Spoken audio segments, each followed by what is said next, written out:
Dun, dun, dun, dun, dun, dun, dun, dun, dun. Here we are here.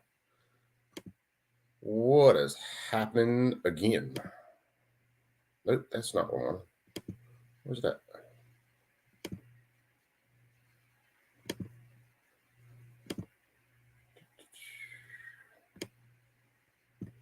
Here it is.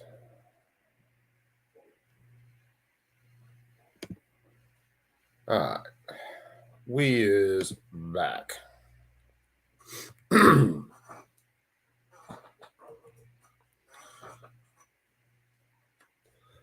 So I really do like the fact that you can watch these guys on video lose their minds and hear just exactly how they think about us. It makes it awful funny. Let's see. So that's rolling. That's rolling.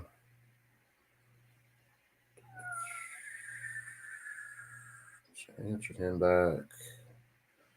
Answered the boss back. Dude, they go back. They didn't get it passed yesterday. The Democrats they drug it out, playing around with stupid amendments that they knew were never have anything to do with the bill. Just dragging it out. Then they ran all the way up to about the state of the state address last night, just basically trying to block it from passing. Because it passed the House last year. So now it's got to do, if it stays in its current form and passes the Senate, it will go right to the governor and then it'll get signed. Now, there are some screwy things with the text of this constitutional carry, but those could be addressed later after they actually pass the constitutional carry. They get the bill signed into law. There should be a couple things they can do that should be really easy passes to address it. So we'll see. I'm going to kick this on and let this start running, though. This was right when they started discussing it yesterday. If I can find the exact spot. Here we go. We get some calls, and there's people that talk, and they claim that this bill is going to eliminate our concealed weapon permit in the state of South Carolina. That is not the case. The concealed weapon permit stays intact. So yeah, I'm going to go off get screen a permit from the government to carry a weapon and have reciprocity with other states. You're still able to do that. You're still able to do that. There's nothing that gets in the way of doing that. But under this bill, if you want to carry a weapon and exercise your constitutional rights to do so, you don't have to get permission from government. But you do have to carry it openly for people to see if you choose to take that method. Another thing that this bill does not do, it does not impact what we have to do to go through a background check to obtain a weapon. None of that has changed. None of that is impacted in here. There's nothing in this bill that deals with that. So a person that has a weapon, they still have to go through the legal background checks to get it. And unless they're, of course, criminals, and they're going to steal them and carry them anyway. So we're never going to get it. We're never going to get at that. I want to just hit a couple of bullet points. I'm not going to read from the podium, but I do want to have my notes out a little bit. More than half of our states follow the Constitution and the Second Amendment. We have, according to the National Crime Victimization Survey, violent crime has been steadily declining since the early 90s. In 2011, homicide rate was almost half of the rate in 1991. And according to the Pew Research, the 2013 gun-related death rate was half of that rate in 1993. The Brady campaign against gun violence tells us what they call, not me, they call gun freedom states that score poorly, like New Hampshire, Vermont, Idaho, and Oregon. They have some of the lowest homicide rates. So the gun freedom states, as this Brady group calls it, they have some of the lowest homicide rates. Conversely, The gun control states like Maryland and Illinois, they experience some of the nation's highest homicide rates. And I think we all know that. Every time we have a place that has strict gun control, there's always crime and there's always gun violence. I mentioned earlier that criminals do not follow the law. There's nothing we can do from this podium, from this body, from downstairs in the executive that can force criminals to follow the law. They're not going to follow the law. And making everybody get permits to exercise their rights is not going to make them follow the law either. It's just going to make their victims disarmed. 30 other states recognize the Second Amendment in its entirety. And several of the facts that I've mentioned to you today, I just hope in South Carolina that we can get there to where we follow the Constitution and do this. And I stand corrected. Since my bullet point, I wrote my bullet points, no pun intended, but 26 is 27 states that have constitutional carry laws. So basically this bill is simple. It allows somebody, well, I want to take that back for 1 second. One of my favorite words, and I didn't wear it. I know I keep talking about the senator from Berkeley, Senator Grooms, giving him some shout outs today. He gave me a pen, and I should have worn it today. Maybe I'll wear it tomorrow, one day next week. It says liberty on it. And the thing I like about liberty, my buddy in Jonesville always told me, same thing my grandma told me. Follow the Bible and the Constitution, and you won't go too far wrong. But liberty has two parts: freedom and responsibility. We have the freedom to exercise our rights, but we also have to have the responsibility to exercise those rights. So anybody that isn't comfortable or doesn't know what they need to do with a gun, they need to look in the mirror and check themselves a little bit. But for everybody that knows what they're doing, is a legal gun owner, they should be able to exercise their Second Amendment rights under the Constitution. That's why I'm fighting for constitutional carry. That's why I'm up here today. I've got an amendment, but I'll talk about that later. But that's why I'm here. So I feel like that's a good explanation of the bill, and I'll be glad to take any questions before I sit down and turn it back over to the senator from Richland. Senator from Richland, Senator Pulliam, what purpose do you ask, sir? See if the senator would yield to a question. Senator, yield for question? Yes, sir, I will yield. Senator yields. So, did you know I was in a restaurant here in Richland County a couple of weeks ago? 5 Points, white tablecloth, nice place. Guy walked in with his, I think, USC student daughter and the rest of his family. And as he walked by me, he had a gun strapped on. Somebody at the wait staff asked him, do you have a permit? Yeah, I have a permit.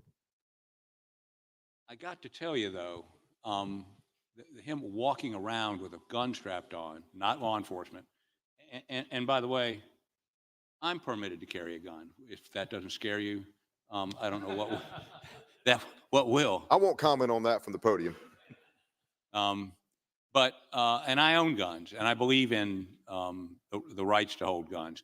But would you consider an amendment prohibiting the carrying of weapons into establishments that hold ABC licenses? I'll certainly listen to you, but I'm not going to offer any amendment that infringes on somebody's Second Amendment right. I won't offer that amendment. No, sir. Your First Amendment right, you're aware, is infringed if you were to yell fire in a crowded theater. You can't do that, right? I would never do that. But you might. But whoever does that, they're prohibited from doing that. That's the famous quote from the First Amendment case. So no constitutional right is absolute, is it? I mean, I'm sure you can make arguments, but I think we know where I feel. I don't want to infringe on the Second Amendment. That's where I stand.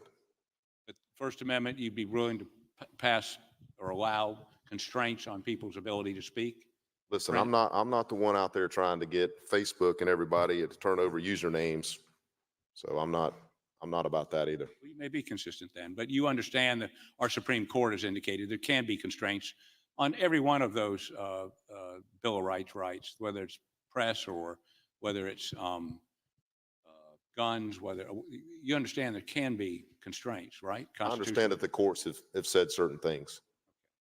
But what you're telling me is you are unwilling to in any way restrict somebody's ability to carry a gun.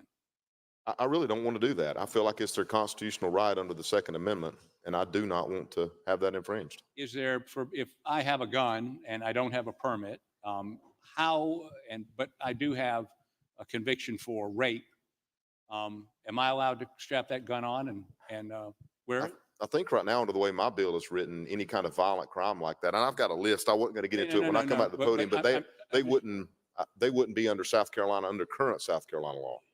Wouldn't be what? They wouldn't be allowed. Well, who's going to know?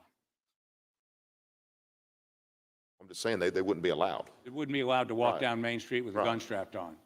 They wouldn't be allowed. By who? I'm just telling you that the law says they shouldn't have a weapon. But these are criminals. You think they're going to abide by the law, strap No, it I on, don't. and not worry about I don't being think caught? criminals are going to abide by the law. I just don't want to do anything that makes it harder on a law-abiding citizen to exercise his or her Second Amendment rights. Why can't they just get a permit and carry it? They can. Open It doesn't stop them. If they want to go to government and get a permit, they can. But if they don't want to, under this bill, they don't have to. I made it very clear in my opening remarks, I don't want anybody to think that the concealed weapon permit is going away. That's not going away. Well, if under your bill, you couldn't carry it concealed, but you could carry it strapped. Without a permit, you can't carry it concealed. So the Because currently you can carry long arms around South Carolina all day long. You don't have to be going anywhere. And under current law, if I'm going to and from fishing or hunting, Right. I don't have to have a permit. I can carry a sidearm of anything going to and from fishing or hunting. Right. So all this is doing is just taking the fishing and hunting out of it, in simple terms. Well, that goes to concealed or publicly displayed, the hunting and fishing, right? Yeah, I'd have to double check. I don't think you can carry it concealed if you're hunting or fishing. I think it has to be open. But I admit I would have to look that up. I know you can legally carry it. I just have always thought you had to carry it open. And your bill, what is there an age limit?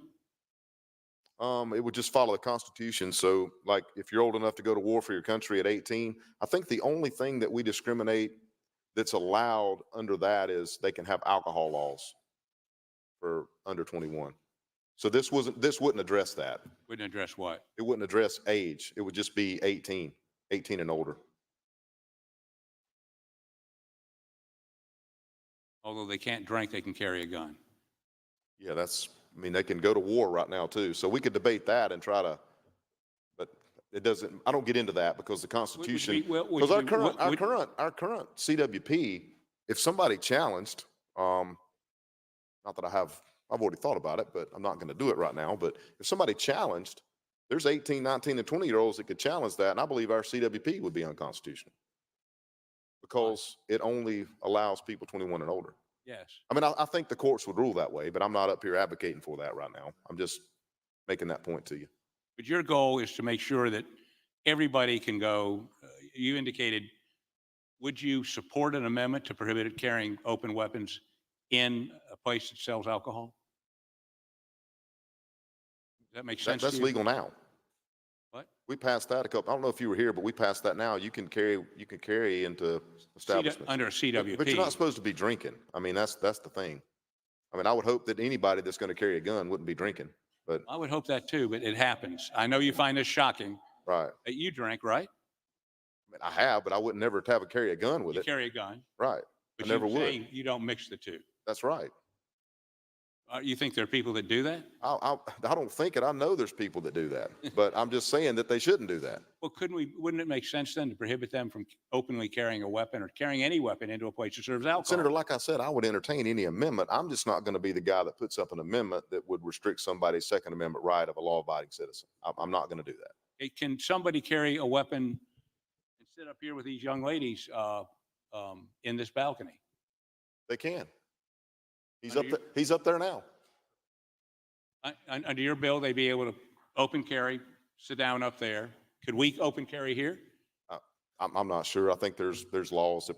They about the sta- I restrict think my, there's- wait a minute, laws that restrict my Second Amendment rights to carry a pistol? Oh, my God. Senator, there could be, but you could put up an amendment that lets everybody carry in here Oh, I too. intend to. Okay. Okay. I mean, my teacher might already have that amendment. Pardon me? My teacher from Darlington might already have that amendment drafted. If I were him, I wouldn't be populating the balcony with guns. That's all the questions I have. All right. for I you. wanted to say let me say a couple more things, and I'm gonna take a couple more questions. I wanted to just thank. I know Senator Grooms wasn't here. I thanked him for being a champion of constitutional carry before I got to this body, and I think he probably got so tired he figured somebody new might could take up the mantles. But I didn't want to. I wanted to thank you while you were in the chamber. Also, I want to thank someone else from Charleston, Senator from Charleston, Senator Sin. I know this was a tough vote for you. I know you helped get this bill out of committee, and I wanted to publicly thank you for that. So I want to thank you for that. And I do want to say one more thing on the bill. We're taking up the House bill. So back to the point of me filing bills, sponsoring and co-sponsoring all these years, my Senate bill is also on the calendar. But I know that the House has already passed this legislation. So I just want to let everybody know I don't have any pride in authorship. I just want to get the issue accomplished. So I wanted to say that. And Mr. President, I will yield. Senator, Sir, I will gladly yield. Okay, Senator from Richland, Senator Jackson, what purpose do you ask, sir? Will the senator yield for a question? Senator, Yes, sir. Senator yields for Gladly. question. Thank you, Senator from Spartanburg, my friend. Yes, sir. Good to see you. Happy New Always. Year to you. All of that. Senator, you are familiar with red flag laws, right? Yes, sir. So I guess, would you support an amendment that will prohibit someone who has just been released from a mental institution for the last 10 years, or someone who has severe mental problems getting a gun without a permit? I think we already have laws that stop people like that from getting weapons. What are they? And none of this, I don't think any of this bill changes any of our current background checks. Do I we think have you have red to flag check- laws in South Carolina? No, sir. Right. So we do not have red flag laws in South Carolina. No, we don't have red flag laws in South Carolina. And would you entertain a discussion, and note how I put that, entertain a discussion to support an amendment that deals with red flag laws? I would not support red flag laws. And the reason? Well, I mean, if you know, I chair the law enforcement budget. Sure. I support law enforcement. I think anytime you have something like that where you're going to put law enforcement into a situation where somebody's making a judgment decision based off of what somebody said or thinks, I think it could be a bad thing. Senator, I'll always talk to you about that, but I wouldn't entertain any of that in this legislation. Senator, you are aware that law enforcement support red flag laws. Not to my knowledge. The law enforcement officers on the ground that I talk to, they Yeah. don't support that. Wait, or are you telling me the law enforcement people you talk to do not support taking guns out of the hands of mentally disturbed people? But that's not all what red flag laws are. In general, red flag laws mean somebody tells on their neighbor for something and somebody comes to the door and takes okay, their gun. specifically red flag laws that So, deals with I would mental. talk to you as I've always helped Right. this body and the former senator from Charleston help work on mental health issues. And I will continue to help work on mental health issues. And Senator, I did hear you say that you do support, and you are a great backer and supporter of law enforcement. You are aware that law enforcement strongly advocates that we do something about taking guns out of the hands of mentally disturbed people. Yeah, and I can see that, and I would have a discussion on that. And so you are willing to have a discussion on what we may be able to do, even on this piece of legislation, that will give law enforcement some comfort level to know that just every Tom, Dick, and Harry who is insanely mentally disturbed cannot go and get a gun when they wake up one morning with a bad dream. I'll have that discussion with you. Second question is, Senator, will you consider entertaining a discussion to support an amendment that will look at child safety laws as relates to guns, guns being stored in proper places. That brings up a good point, Senator. And I want to let me give a shout out to Because there are some amendments. I have that amendment that we will get a chance to discuss. That is another one that law enforcement supports. Can I talk to you one thing? I want to read. The gentleman asked me to read this, but I know I can't read from the podium in the body. I will not be reading from the podium, but I'm going to briefly summarize because now is probably a good time to bring this up. I was going to wait till I was on my amendment. But a friend of ours up in Greenville, Jack Logan, he's the founder of Put Down the Guns Young People. He sent me an email this morning and said he'd been talking to Senator from Greenville, Senator Allen, he's friends with him, and says that he wants to make me aware that he's 100% behind the Second Amendment being respected and that this constitutional carry bill should pass. But he also wanted me to consider safety on the guns for young people. So I'm not going to read everything, but he did want me to, I wanted to call him by name since he had asked to be recognized. So I would have that discussion with you. Thank you, Senator. Yes, sir. There is an amendment that I know that I am working on and others to actually address possibility of reasonable child safety, because I think all of us in here, it doesn't matter whether we're for open carry or not, we all want to protect children. We all want to heed the advice of the senator from Lexington, always remind us, look out for the children, right? Thank you. Thank you, Senator. Look forward to working with you. Yes, sir. Senator from Richland, Senator McLeod, what purpose do you rise? Will the senator yield for a couple of questions? Senator yields for a couple I of will questions. yield. Senator yields for questions. Thank you, Senator. I know that you are probably aware that as far back, it may go even further, but as far back as 1996, I believe, I was I had just graduated from law school, and South Carolina was #1 in the nation, not just for domestic violence, but for women who are murdered by men. Are you aware of that, Senator? Did you know that? I'm not, I've heard the talks, but I'm not aware of all the statistics. I know Okay. I know you're more on the statistics than me. Right. So did you know that our state has been #1 in the nation for women who are murdered by men as a result of domestic violence at least 5 to 10 times since then? No, I did not. I know we've worked in this chamber together to try to pass some things to help with that. Right. And I know you care about that issue. And I bring it up as it relates to this bill because, I mean, we've put some pretty significant measures in place. They still aren't enough. We still haven't closed the Charleston loophole as it relates to background checks.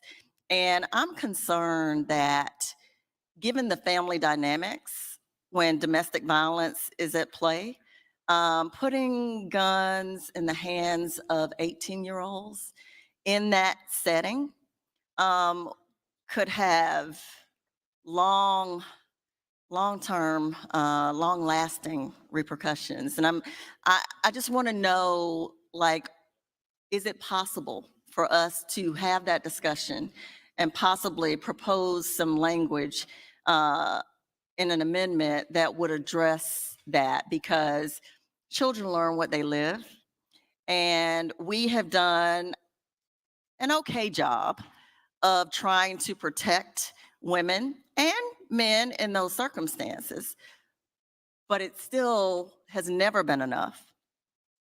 If it had been enough, we wouldn't be at the top of those rankings consistently. And in a state like South Carolina, I come from a small town, as you know, and I am concerned that the children who grow up in those abusive environments may, if guns are that easily accessible, and I'm all about, of course, I mean, I don't think there are any of us in here who don't want to protect our Second Amendment rights, but we also want to do our due diligence to keep our constituents and community members safe, do we not?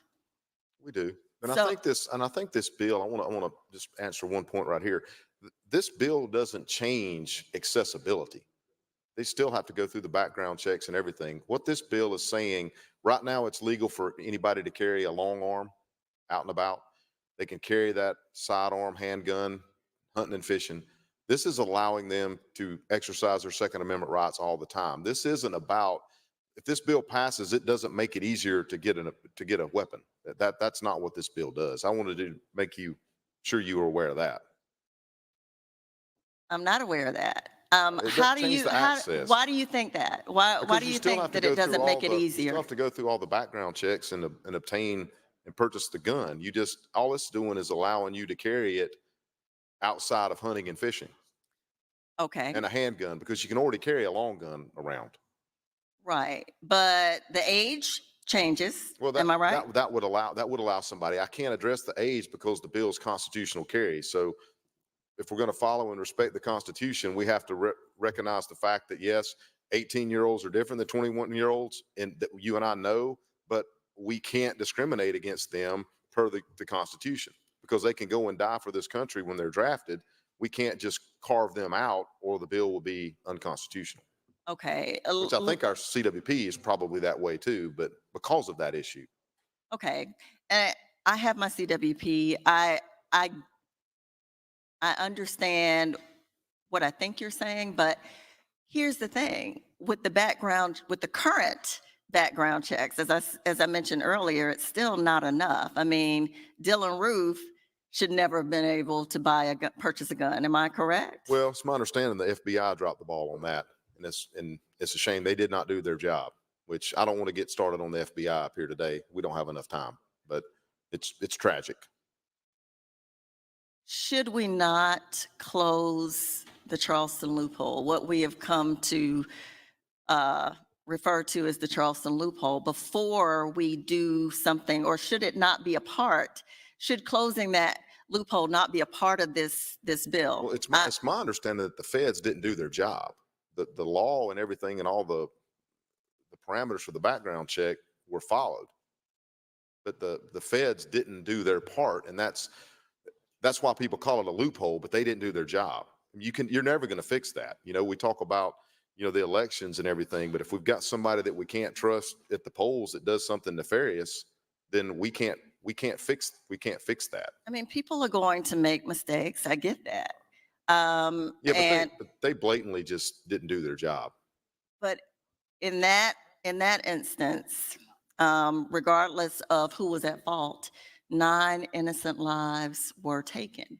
And I just have really strong feelings and concerns about, let's go back to the domestic violence issue for a minute. I mean, if you have a son or a daughter growing up in that environment, seeing a parent get assaulted on a daily basis, and that 18-year-old is able to pass a background check and get a gun, I mean, what can we do that is reasonable given the foreseeability of something like that happening? I mean, South Carolina is still up there as it relates to domestic violence, sexual assault, and They can go buy that gun now. Whether okay, this but they have passes to or be not. they have to be licensed now. Am I correct? Well, to carry a handgun, And they have to have training. but to carry a handgun that way, they would currently, unless they were going to and from hunting, they wouldn't need anything. Or if they went, let's just say they went to Walmart, passed all the background checks, bought a shotgun, and decided they wanted to strap that shotgun over their shoulder and walk from Pickens, South Carolina to Horry County. They could do that and nobody could say a word to them. And if they were going fishing or hunting, they could strap a handgun on their side and do the same thing and nobody would say a word to them. That's current law. Whether this bill were to be introduced or passed, or even if it failed, that would happen today if somebody wanted to. That's current law. The only thing this does is it makes it absolutely clear that somebody can exercise that Second Amendment right all the time. All the time without training, Well, I would hope that somebody would get trained. without a license. But- I mean, it's optional under your bill, correct? That's correct. Right. Because what I said about liberty is freedom and responsibility. If you want the freedom to exercise all these rights, you have to be responsible for those rights. Right. But And I would hope if somebody was going to go do something, or I don't know, whatever you might do, that water skiing or something, you might want to go practice or something, or I mean, anything, that'd be on you. I mean, you can just go do it. I mean, you can go rent a snowmobile, even if you don't know what you're doing. But I mean, and so let me ask you this, and I'll try not to take up too much more of your time, but during the committee hearings on this bill, how did law enforcement, what did law enforcement say about, where they stand on this issue? Because as you know, and I'm going back to the issue of domestic violence again, those are some of the most dangerous and deadly, most volatile crime scenes that they can go into. I did a ride along with Richland County Sheriff's Department years ago, and I wouldn't do it again. I don't know. I was trying to understand because I was working for Attorney General Charlie Condon at the time, and our state was #1 in the nation. And we were the ones who introduced, at that time, it was Kodak cameras so that law enforcement could go in. Okay, I got a few First things back there. responders could What's go up, in and brother take Mike? What's pictures of up, the brother crime scene GT3? and have that to use as evidence to prosecute Wolf falls in, my perpetrators of brother. Who domestic else we got? violence. Too many choices And again. What's happening? it Too many choices. was, it was very Now, this enlightening, but it bill, was from what I also very understand, dangerous. is more I about open wasn't carry than it is anything. allowed to carry a weapon then. I didn't have my CWP then, and These people, I can remember and how like I said, they're just getting volatile warmed that up. This shit situation only was. gets worse. And for law enforcement to go into these homes now, And they should start it's back even more debating it. dangerous, as we know. We've seen that. We've If seen they the do numbers that, rise even as if it I'm at relates to work, domestic I'll violence let something homicides play and against and women, but keep we've it also running. seen them rise as it relates to law enforcement responding to those crimes. So you're saying that your bill Dude, does not, or this yeah, tell bill me about rather, it. does not make it any more dangerous for them to All go this into those yesterday after the domestic arguments violence that we went scenes over, and that we listened to for determine Miller who the and primary aggressor is? and If a couple everybody's other things, carrying yeah, this openly is and just everybody's got a gun, I mean, how is that going to impact straight law out pain. enforcement, not just in those situations, but just on the street well, in you general? brought up a good point talking about somebody's house or on their curtilage. They can strap on a weapon now.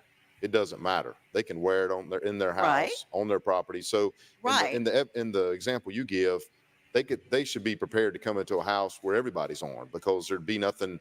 If I'm law enforcement, I'm going to assume that anybody in that house could be armed because they can. I mean, there's nothing wrong with that. That's their home. They could have 40 guns or no guns. But I think that will be the case. Wait till they get to some of these fucking questions, I think, man. to answer If your first it question, doesn't I think make law your head enforcement is explode, neutral you ain't paying on this attention. bill.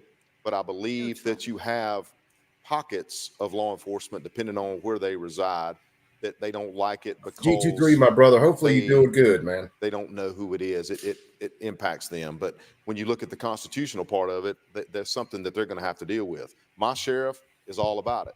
You know, he can't wait for us to get this passed. So that you're going to see some on both sides. That's why I Yeah. tell you that overall, as a whole of law enforcement, and I'm not talking about the leaderships that might come down here and testify. I'm talking about the men and women on the ground that are out there. That's why I would say they're the neutral. Democrats can't Okay. argue Because you've on got facts, some that man. are They jumping up can't. and down wanting it passed. You've got some that are adamant they don't want it. I And saw you've got all some these that are same just kind of in the arguments. middle. What So a that's why year, I'm trying to tell you more that, now. yeah, you can probably go find when they 40 started people to arguing line up out for here constitutional and carry protest from law enforcement. in the But then Alabama I could House turn and around Senate. and find 40 more that And are going to be hurry up and same get this arguments passed. are used. That's why The I want same to clarify why I bullshit, was saying I used the term neutral, illogical because horse that's about crap where is you're at. thrown against the Okay. wall. But you are willing to at least have some further conversations about the issue of domestic violence and how we can ensure that Doesn't when these belong in a officers go into constitutional carry these bill.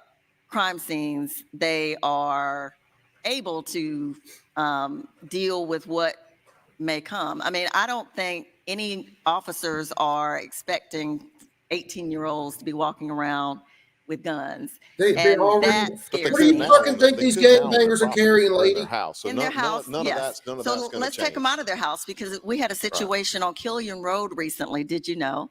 On She always Killian said, "Did Road, you I know?" think it was last year though, a gentleman walked into Kroger and had what appeared to be a rifle strapped across him.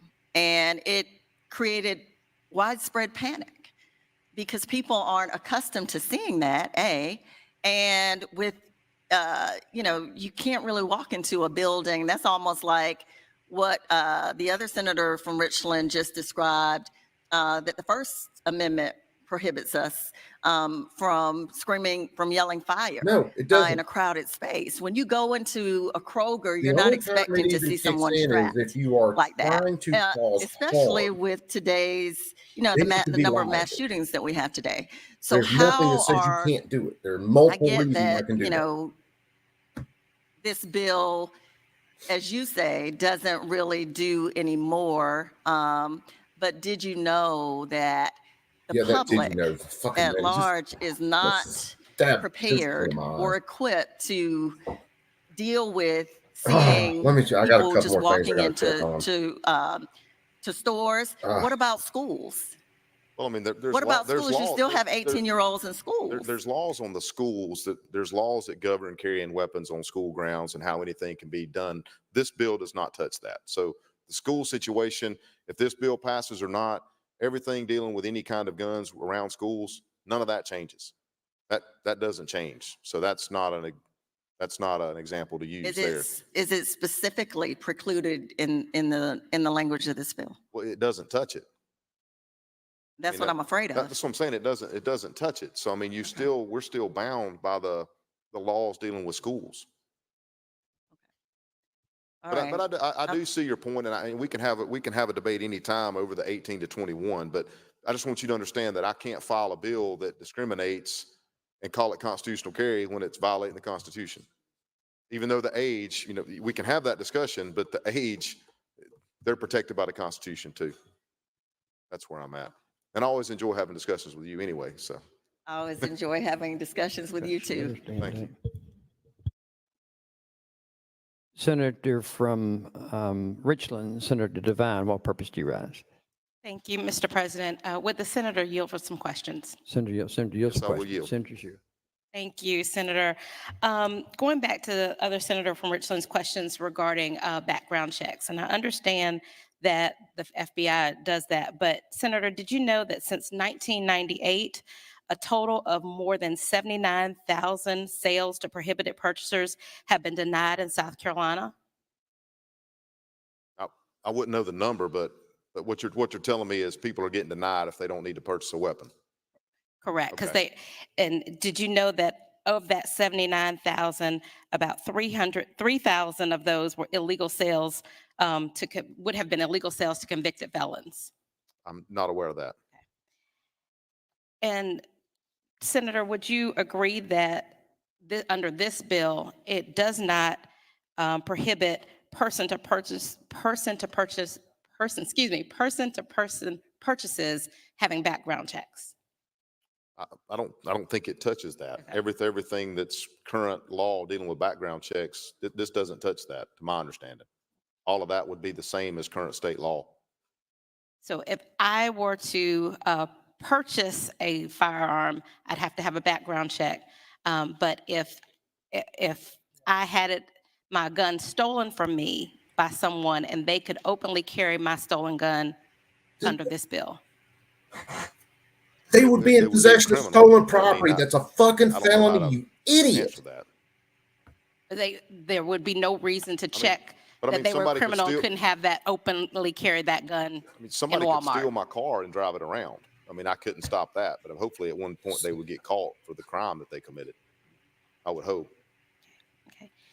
And Senator, are you aware that of the 271 cities that supply data to the FBI regarding stolen guns, Columbia, North Charleston, Greenville, and Charleston were in the top 20 cities for the most stolen guns? Yeah, because you have a lot of criminals. I'm having a little bit of trouble That's hearing why you. people carry firearms. Senate, please be in protect order. themselves from those Do criminals. you mind repeating that? Sure, yes, Thank you. sir. Of the Fuck. 271 cities that have supplied data to the FBI regarding stolen guns, incident of guns being stolen, particularly from cars, And a lot. Columbia, North Charleston, Greenville, and And Charleston were lots. all in the top 20.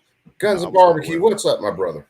with Columbia and North Charleston actually being in the top 5. Were you aware of that? No, ma'am. Okay. So, Senator, would you be willing to entertain a discussion and amendment to strengthen the requirement of folks reporting stolen guns?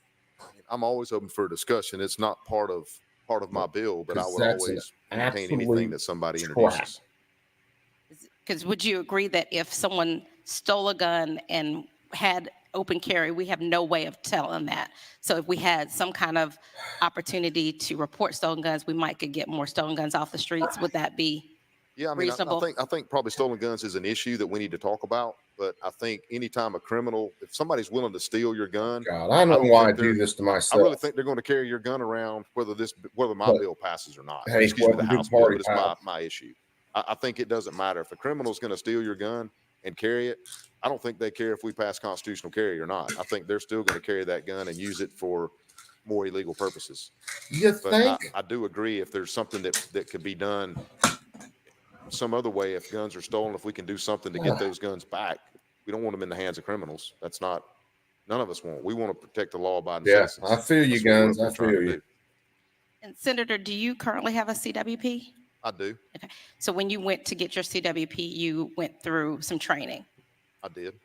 So Okay. Senator, a few years ago, I made a bucket Man, list of things that I All wanted for to do. people getting And did you know training that to I carry their actually firearms. went through the training to get my CWP? But I am Very not for good. government And mandating. I will You tell have you, to Senator, take did their you training realize that classes and pay their although I fees. feel like I know a whole lot, Fucking that training ridiculous. was invaluable to learn about guns, protecting guns, securing guns, how to aim a gun, how to fire a gun. Do you feel that kind of training is useful? I'm sure it is for someone who maybe doesn't know what they're doing. I mean, to me, it was just going through the motions. But I mean, I didn't learn anything from training. Well, would you agree that people who don't know what Carry they're a gun doing long before I under went this and got law formal might training. decide to openly Learned a carry lot a from gun and formal have training. no It idea was how to good use it? training, I would but it's certainly also hope not. But that goes very back to expensive. the whole liberty thing where I say freedom and responsibility. The law gives them the freedom to exercise their Second Amendment rights, but they I'd have have the to look at the responsibility price. to know what they're doing. But It's over do you agree $400 that a as class. lawmakers, it's also our job to make things easier for people to actually have opportunities like training? I think it's always Yeah, I'm good going to try to make it keep an eye easier, on that, but I bro. don't want to mandate things So when because they I don't do want to have to start, mandate something for if somebody they to start on exercise their constitutional carry, I constitutional can rights. swap over to the I live see your stream. point, and I'm glad I've to have been those doing it. discussions, but So I think it's two separate yeah, issues. I'm trying to keep an eye But on you're that. open to I think having I've the already got it conversations I'm about some always training. open to having Yeah, I've already got it discussions. up in a I tab. just So don't if like they the get rolling and mandates. start talking about it Thank you. live, No then further yeah, we're questions gonna ma'am. roll for the it Thank you. live. senator. Thank you. Senator from Williamsburg, what purpose do you rise, sir? See, Senator, you're for a question, but every once in a while I would yield to the senior senator in all the senates of the United States of America. I'll continue to recognize the senator from Williamsburg. Thank you, Mr. President. You must and be a Senator, if you damn yield for a masochist question or too, two, Mike, if you I'd appreciate appreciate it. listening to this I will shit. yield. So Senator, I Pretty want to sure pick all up of you guys where are masochists that follow some me. of the discussion with the first senator from Richland was on the issue of support from the law enforcement community. Make it so. And Senator, do you know what I saw as a part of our subcommittee hearings was that the persons that came before us to testify opposing the legislation were typically non-elected law enforcement officers. You were there as well. Do you agree with me on that observation? Yeah, and I agree with you. And they were the ones that came and testified were more in higher positions. They could take the time off to come down here and talk to us. That's why I mentioned there were some that are for it, some that are against it, some that are adamantly for it, some that are probably adamantly against it, which is why I said my overall law enforcement deal was it's neutral. That's why I said what I said there. So, respectfully, Senator, when I witnessed the persons who were not elected, who, in my opinion, came there because they've got real safety concerns, I viewed their testimony with a higher indicia of reliability because they are not political and their focus is on the health, well-being, and safety of the citizenry. And that sometimes when I look at, because I also heard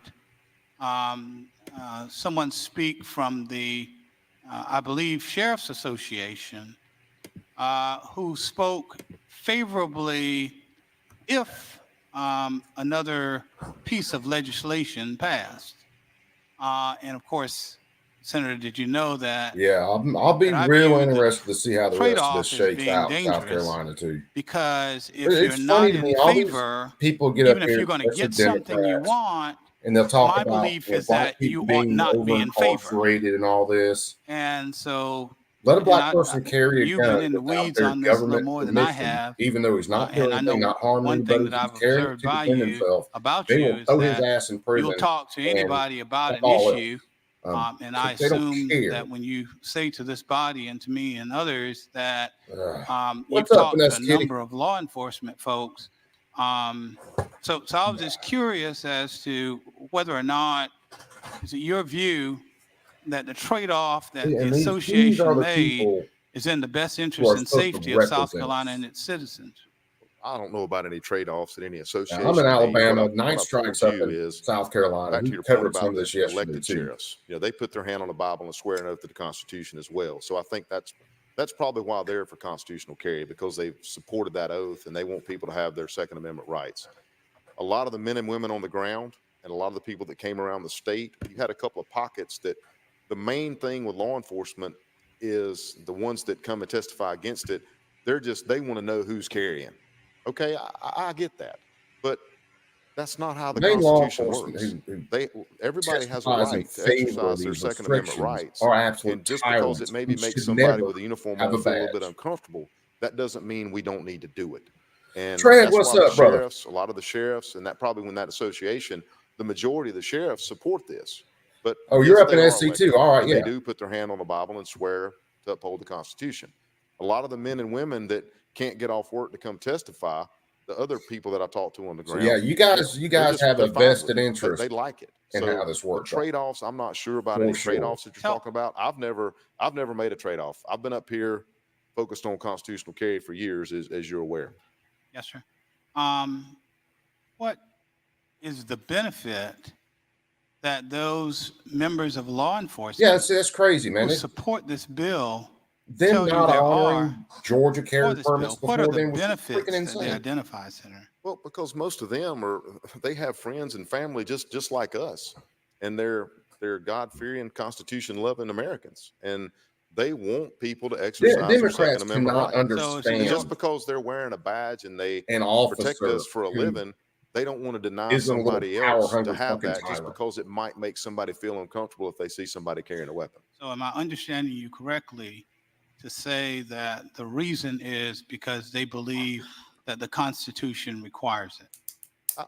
I believe that. It I believe that's does why a lot of them require follow that. And I really believe that some of them are probably a little bit nervous on to the other senator from Richland's point.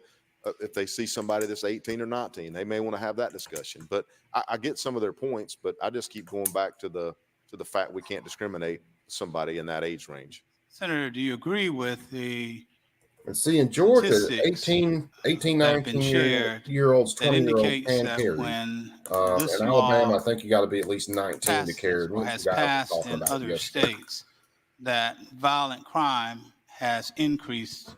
No, I don't agree with that, because all the stats that I have here in my bullet points in those states that I mentioned earlier, like I'm New sorry, I Hampshire, missed that. yeah, The like New only Hampshire, place all the of that has crimes gone down. increased is all in these states that have cities passed where constitutional they carry, have other restrictions go on down. firearms.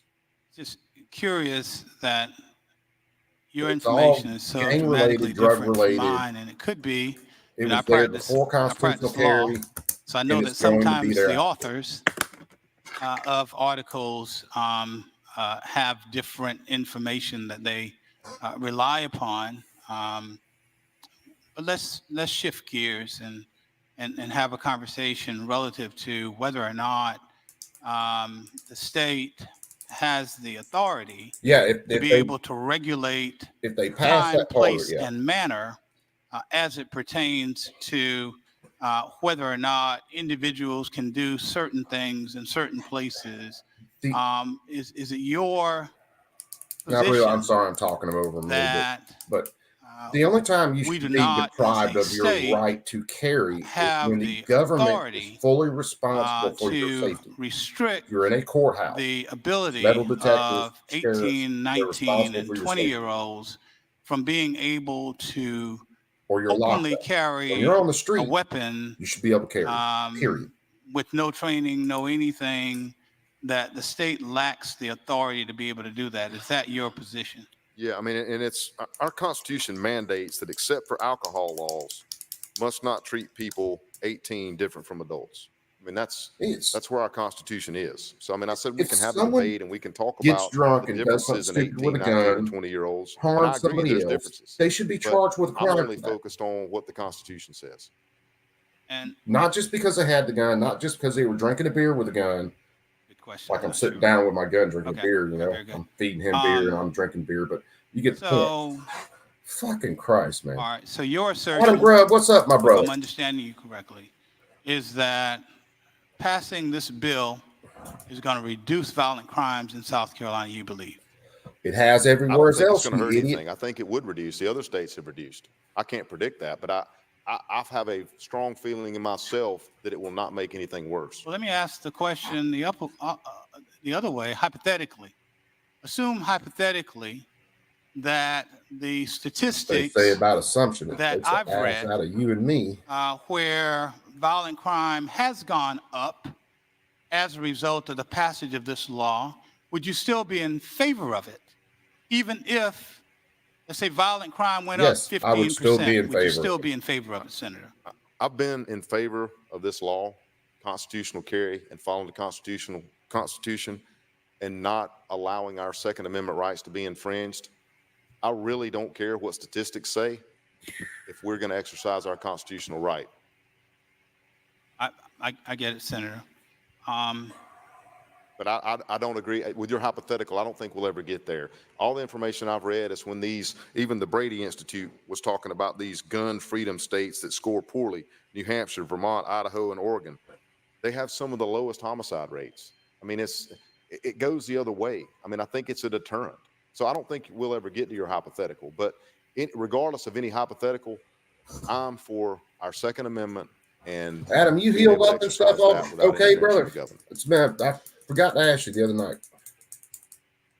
Senator from Lexington, Senator Setzler, what purpose you have? Senator from Smartburg, Yield. Yes, sir. I Always rise yielded to ask before some of leaving. the dumbest Senator, fucking questions when you've you ever had heard in your the life. subcommittee or committee hearings on this bill or the House bill or the Senate bill that you introduced, how many law enforcement officers testified? I don't remember because I'm not on judiciary anymore. I pay attention to the budget.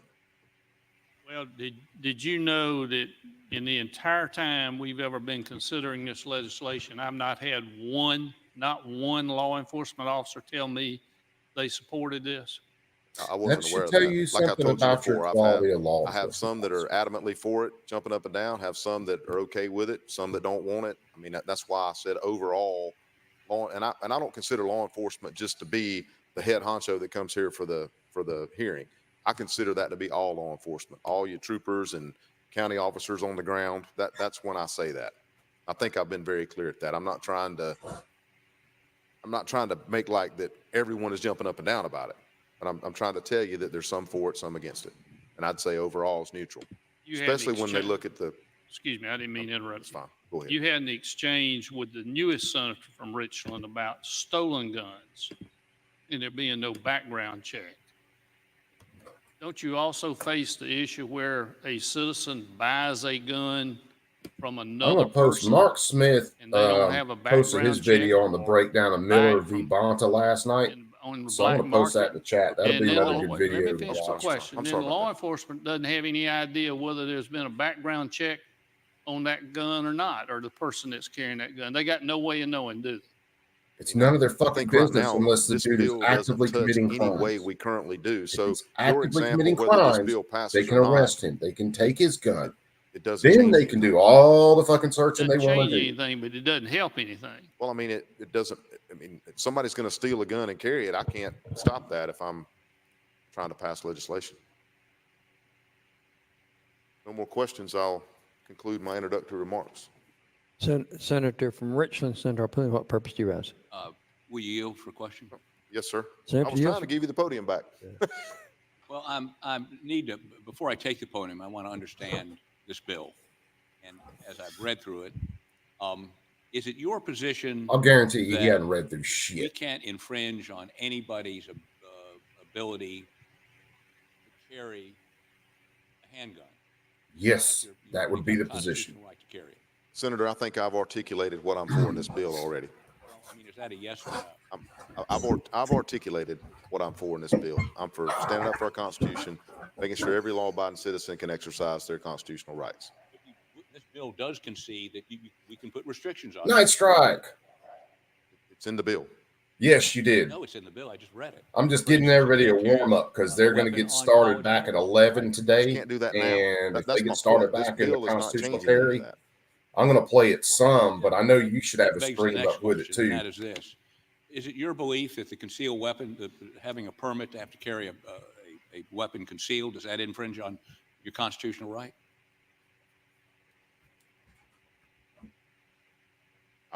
I wish we didn't have to have the permit. That's where I'm at. I wouldn't. Right. So I you don't don't, you think you I have need, to I believe, get don't out think of you here in a need couple a minutes. Hell, law-abiding I citizen freaking- shouldn't have to have a permit to carry a weapon. And I'm almost tired of saying that. But well, keep I'm Yeah, trying I've to got it up in understand another tab. the So. impact of, I mean, we can constrain people. You would propose it's okay to constrain people from carrying it on college campuses. No, I know that's the it's law not. right now. And that would be the law under this bill. But so there are limits to where you can carry and when you can carry a weapon. I mean, you would concede the Constitution. but we all know that. So, I No, mean, we don't. You apparently don't. I mean, I know what the law is now. You can't carry it there. So But I'm is that trying to- constitution? I mean, I guess what I'm trying to I say guess is, that all could be challenged. Anything Yeah, is I that way figured till you it would gets be. challenged in the court. and this bill, as I look through it, prohibits a lot of people from carrying guns, a lot of people from carrying guns in different places. There is a prohibition against carrying guns in a place that serves alcohol, even without it being posted, correct, under this bill? Yeah, I mean, and I'm open to take away any restrictions that you don't like. I like them all.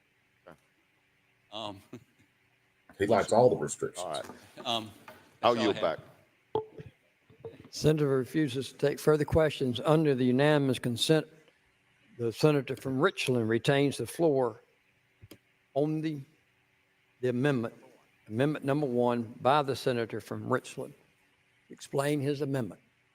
We'll stand at ease momentarily. Yeah, now they get into their amendments, and these amendments are they're just freaking retarded and just Senator bait. from Richland. Thank you, Yes, sir. President.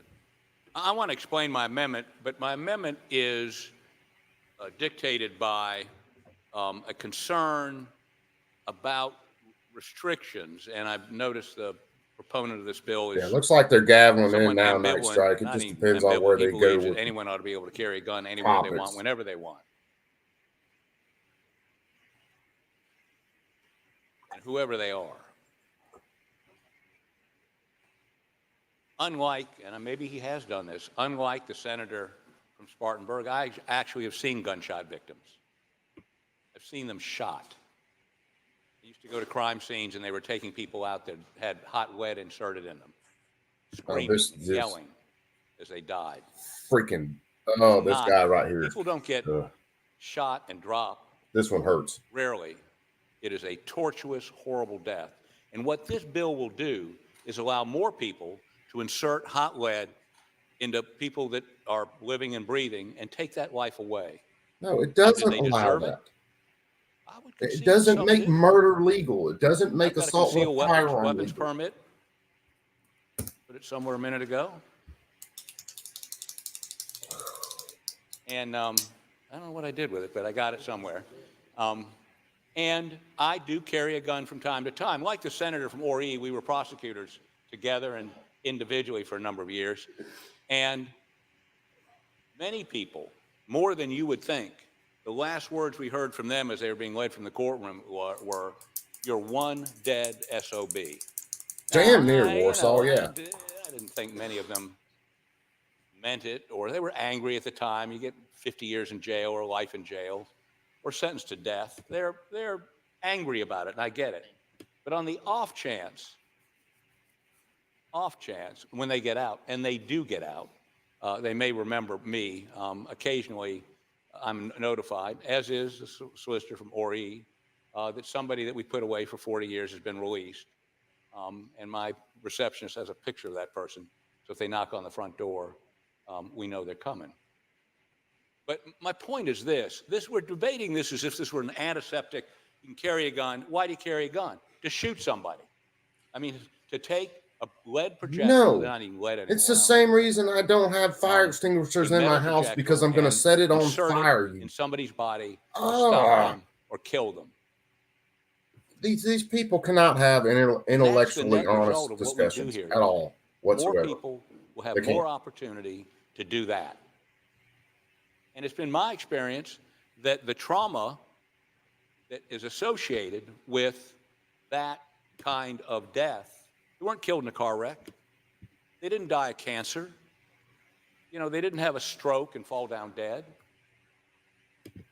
Somebody inserted at a high velocity a bullet that in many instances today with these bullets, they don't just penetrate the body, they expand and blow out a hole that big in their back and they bleed out, or they're paralyzed for the rest of their life, or they live with a colostomy bag defensive because their ammo, guts are gone. jackass. I mean, these are not, we're not dealing with some sort of antiseptic. When I was growing up, the war movies, somebody got shot, grabbed their chest, they fell down. At least now since seeing Private Ryan, that's the point of hollow points. It's a little more accurate depiction of To what happened. release as Screaming, much yelling, energy into bleeding. the target as possible, So and to prevent you have a over constitutional penetration. right to carry a weapon, but that even this bill concedes that can be restricted. Now, No, this if bill we're doesn't not gonna restrict concede it, that. This bill is then just trying again, to I'm gonna have take an back amendment in a ground little while. incrementally. Propose these folks up here Douchebag. can strap one on and sit up there, and Senator from Spartanburg, it will also allow us to strap them on. So, you know, if somebody starts firing, the rest of us can fire back. And that's what this is all about, the ability to defend yourself. But I think it's important that we not enjoy any more protection than the woman with 3 kids walking down Main Street, heading here a block away, as she confronts 3 thugs. Well, yeah, if you allow her to And her carry, then she'd be able to defend is herself. they're going to hurt me or my kids. And they might, or they might not. But we should be in that same, I want to be apprehensive. I want to be worried about you guys up there. I want to worry, and I want to feel the same fear that woman does. You have a constitutional right to carry a gun. I got guns. Don't be breaking in my house at night, okay? Or I will insert a piece of hot metal in you to protect me and my In most situations, jackass, going people out are on the more street likely to looking come for in a fight. contact with someone The who way wants you to look for a harm fight them is when you they're strap a gun outside of their on and home say, going "I about their got daily my business. gun. Look at my gun."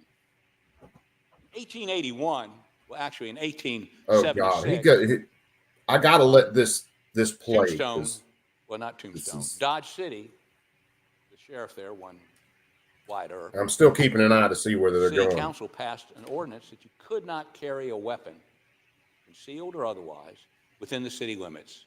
Why did they do that? And let me Because put. they knew that when the Cowboys came in off the range and you needed a gun out there, when you came in, you might have a drink or two, you may get a little rowdy, you may play cards or whatever, and just as night follows day, gunplay would happen, and somebody get shot and killed, and somebody get hung.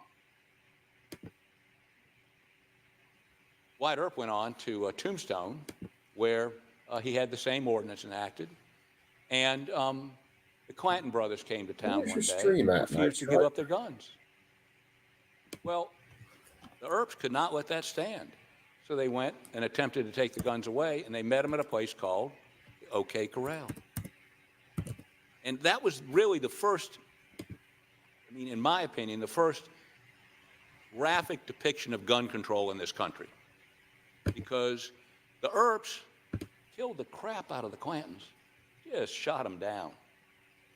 And so My point is that even in the 1880s, Let's see. I'm going to throw Night Strike's we had gun channel. control and constitutional limits on where you can carry a gun. And if you look at all the states, Chat. starting back right after the establishment of the Because Night Strike will be rolling this too. nation, most states He's immediately passed statutes. apparently into prohibiting pain carrying like the concealed rest of weapons. us. Louisiana, 1804. Kentucky, 1838.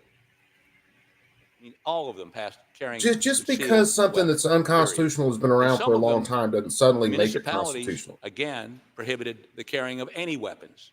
That's why we could get rid of Find it slavery, because fascinating, even though it existed for the kinds of hundreds language of they years, used. it was wrong, so we got rid of I'm it. looking for my glasses because I couldn't see my gun without, not those, no, I'm not that blind. Yeah, well, this guy ain't seen his fucking pecker forever either.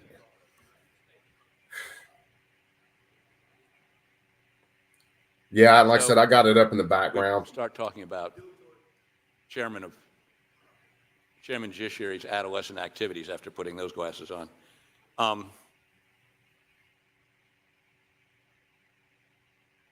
1840, Alabama, they banned the carrying of a Bowie knife or instrument, dirk, pistol, or any species of firearms. Still unconstitutional. And this was the pattern throughout America when there were 28 states. So they've put restrictions. Constitutional carry, within 50 years of passing the Constitution, they were constricting the rights of the people to carry guns. So the argument that you have a right to carry a gun without limits is absolutely baseless and absurd. Our Supreme Court has said that governments can Our restrict Supreme Court also told a Now, slave that he had to this go is the back to opposite his of that. master. This is someone saying that we're not trying to restrict, we're trying to expand Our the right to Supreme carry Court guns. upheld segregation. Our Supreme Again, Court I don't upheld think, a I don't whole think lot we're of looking at the unconstitutional consequences shit. of this. And the consequences are, I picked up the paper this morning and read, I counted them, 4 different shootings with 5 different dead people. Almost all of them involving either people that knew each other or a dispute over money or dispute over God knows what.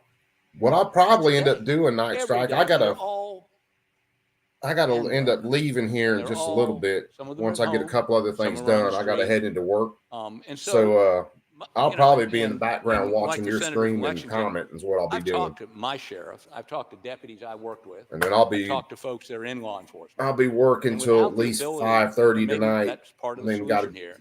all my Should running they have the around, so right I to probably stop won't somebody be who's back to openly where I and can do openly carrying anything a gun? till Get some 7 or identification so. and run them and see if they're wanted for something or whether they have a criminal history.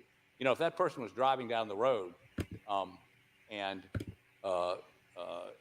did anything that would give the police the authority, taillight out, weaving, didn't roll through a stop sign, they could stop them, pull their license, and find out if there's any aberration. I think we ought to give, at the minimum, give the police the authority. They see They're on a somebody carrying a completely gun. If they different want, bill now in the Senate. So check to see if they, in fact, check the gun and see if it's stolen. Check them to see if they ought to be carrying it under the law. And in addition to that, ensure that in the community, I'll be in everybody your that will chat carry a gun and openly, probably or losing conceal it, my shit. understands that law enforcement. It'd be another one of those days my students are definitely going to think I got That's why we Tourette's. passed these absolutely outrageous drug laws that put people away for 150 years for half a pound of marijuana, because it's supposed to deter them. It doesn't deter them. But I'll guarantee you, it's a conscious decision to strap a gun on. It's not. You're not going to make money out of it. There's no profit involved, and unless you're doing it because it matches your shoes, it's a fashion statement. They're going to make a decision whether or not to put that gun on. One of the other things I think it's important to understand is this. You act like these permits and shit actually as we stop consider criminals this from carrying a bill, gun in the first place. It's misnamed constitutional carry. I think I've just pointed out there's no constitutional right to carry. You have a right to bear arms, but it's limited. It's limited in this bill. I mean, they're conceding that you can't carry it in a church or a school. You can't carry it into an establishment that serves alcohol. You got a closer All for the kinds of stream? restrictions in here. So if the Hook it up. constitutional right to carry, we ought to pass constitutional carry. Carry it anywhere you want, anytime you want, however you want. Hey, I agree. Yeah, we need You know, to and pass that shit. Just do away with this facade, this constitutional carry nomenclature. This is red Yeah, like it meat is. You agree to to the vote for it, base. motherfucker. Let's run it. Don't threaten me with a good I get time. it. It's an election year. It's something folks want to add on to their resume. I just tell you, there are consequences here, and God forbid that one of you has somebody you love that's shot, and you have to deal with that, and you have to go look at them in the hospital, and then after they die. I've interviewed people in the hospital who've been shot, trying to get statements from them with the police, with their loved ones standing around crying, knowing they're not going to live. That's the consequence of this. You got a constitutional right to bear arms, but it can be constrained by the government.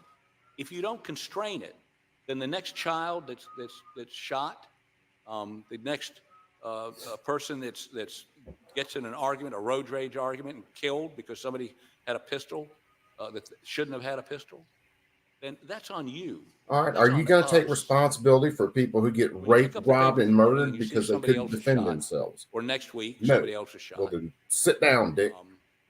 I think you should understand that we're participating in that process. And getting shot, as I pointed out, is not a clean, antiseptic process.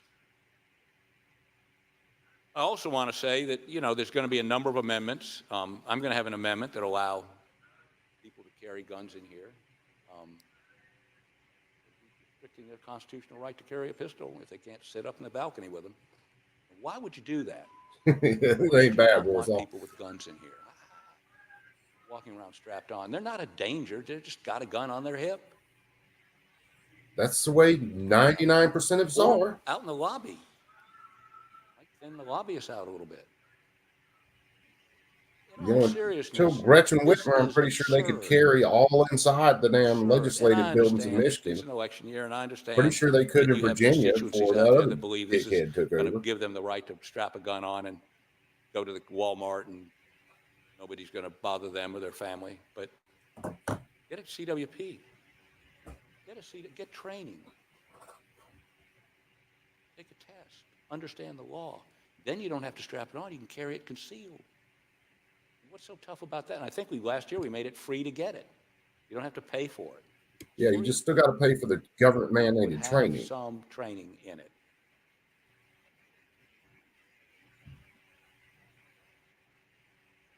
I remember, as if it were yesterday, courthouse. This is how old I am. 75. They're still talking about stupid shit in the Senate right now. Courthouse in Richland County was at the corner of Washington and Sumter Street. It was a WPA courthouse. It was built, other than the chairman of Senate Finance and I don't know anybody else knows what WPA is, but Yeah, don't tease us with it. Let's in the run it. 30s as a result of Franklin Roosevelt's program. Big windows, no air conditioning. We didn't have court in July or August. If they were we were serious in there about one some of day, this, they could go, and I okay, got a well, we'll give call, people tax in the incentives office, there'd been to a get shooting up on training. North Main, not far from here, basically right across Elmwood. There was a Let them write their training off every And, year. So if they go spend $800 on training, they get to USC write kid that shit working off. behind the counter selling How about liquor. putting together a fund for people of a certain Had a guy income walk where in the government who'd would actually put the been bill on the paroled training? that morning. And That way he more had people could get it. Oh, no, you ain't going to see 32 that. caliber pistol, the criminal did. And as he said, give me your money. And the kid fumbled for a minute, and the guy said, give me the money, I'm going to kill you. And then he pulled the trigger on the 32. Well, it was a piece of crap gun. It misfired. Pulled it again, it misfired. The kid reaches under the counter and pulls out, I think it was a 12-shot 9mm. And when the police got there, the kid's still pulling the trigger after shooting the guy 12 times. Yes. His guts are all everywhere. He defended himself That guy's against a dead. shooter. That kid was never right again. Quit school. I heard years later he killed himself. So it's this So, idea so that you how got a about right we to say, carry a gun hey, if without any you're in a consequences. defensive shooting, Absolutely we'll help you get, irresponsible. mental health care. I'm going to sit down in a minute, and I suspect this is going to, we're going to have a few more amendments, really good ones like the guns in the balcony. But unless there are any questions, I think I am. And by the way, I'm going to withdraw this amendment. Okay?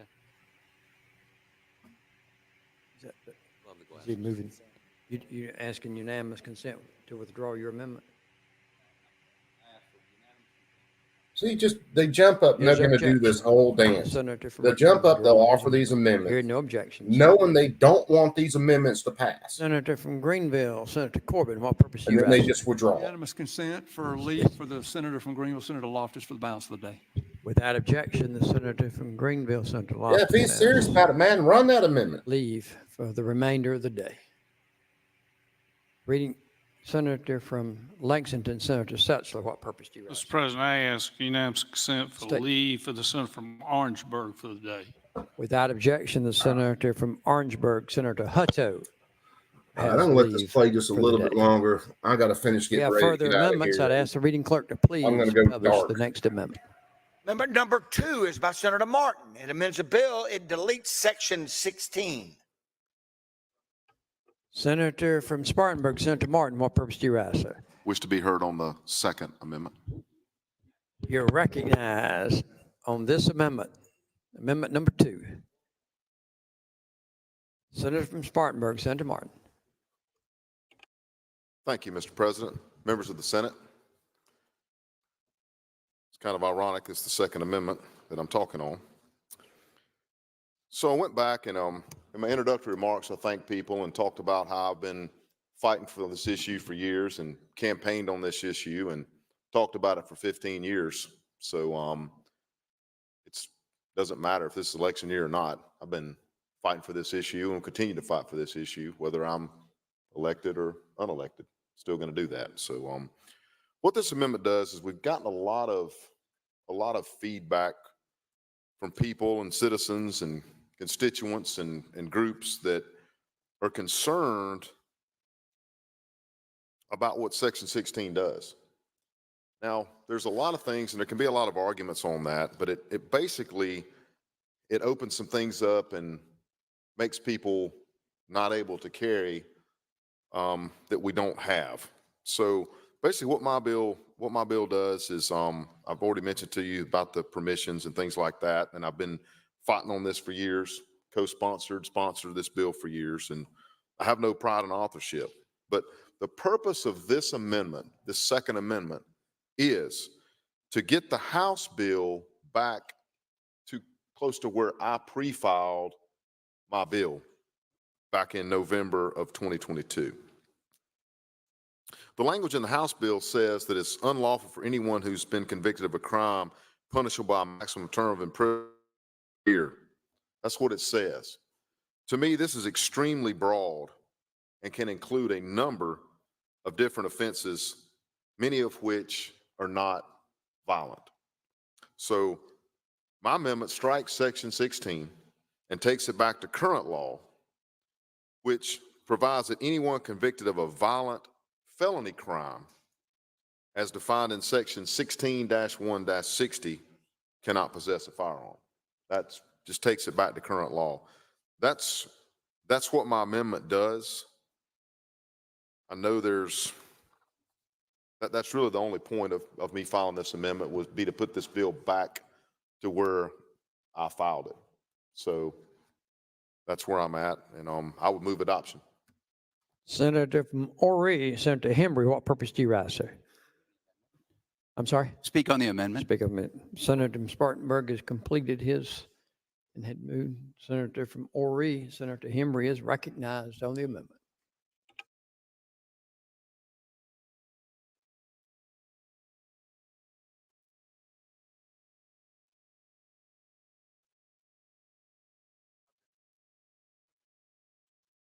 Senator from Horry, Senator Hembry.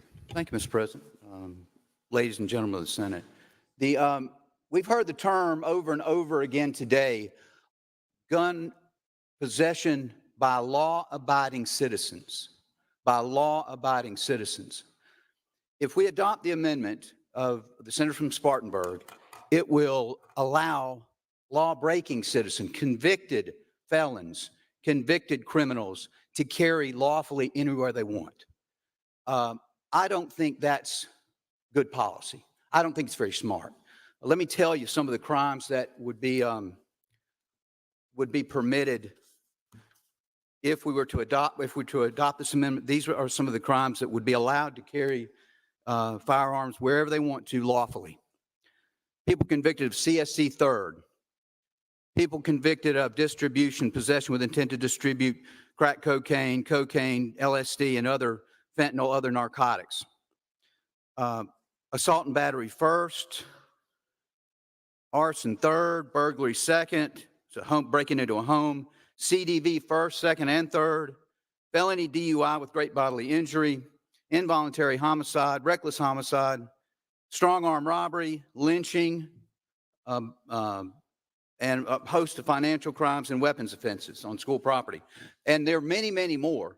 Those are, I've picked out the more serious ones, but I submit to you, ladies and gentlemen, the best part of this bill, and this is important. We haven't talked about this part yet. The best part of this bill is the enhanced penalties for people that unlawfully possess weapons.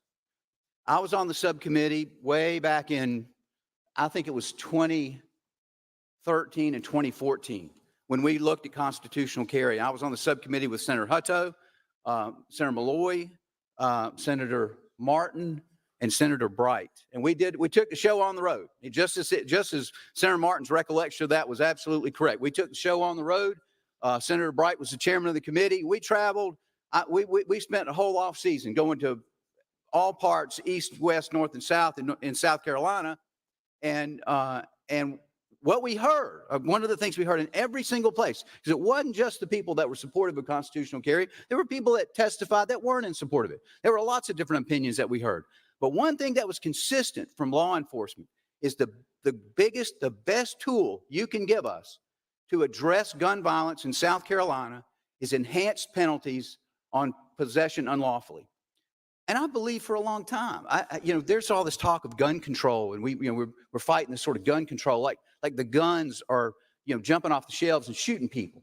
That's not the case. You don't control the guns. You control the people that use them unlawfully. And that's what this section that he wants to strike out does. It's the best piece of the bill. And let me tell you what it does. The best piece of the bill coming over from the House. So it defines people that cannot possess. It starts off saying that it's 1 year. That's similar to federal law. Under federal law, if you've been convicted of any crime that carries 1 year or more, you cannot, under federal law, possess a weapon unlawfully in South Carolina. So our law doesn't match up to that.